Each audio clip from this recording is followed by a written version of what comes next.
Welcome to the last breakfast. Please enjoy the video. You start by preparing each piece so the sterilizer can work efficiently. Take apart bottles, teats, rings, and caps, and rinse under cool water to remove milk film. This prevents residue insulating bacteria.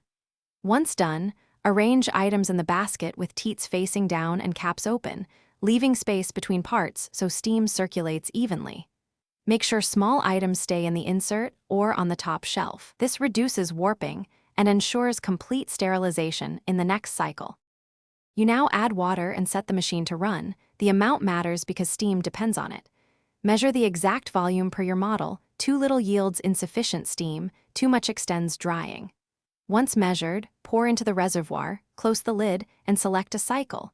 A short 5-10 minute quick sterilize for immediate use or a 30-minute deep clean for storage. After the cycle finishes, wait for the indicator or cooling light. Then open carefully to avoid steam burns and proceed to drying or storage. You finish by drying and storing correctly so sterilization lasts. Let bottles cool and air dry in the unit or on a clean rack for 5-15 minutes to avoid recontamination.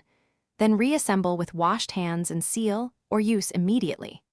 If you notice a metallic smell, white deposits, or residue on parts, descale the sterilizer using the manufacturer method or run an empty cycle with vinegar solution to remove limescale, and then rerun a full sterilize. This fixes most performance issues quickly and safely. Thanks for watching. If this was helpful, leave a like and consider subscribing. See you next time.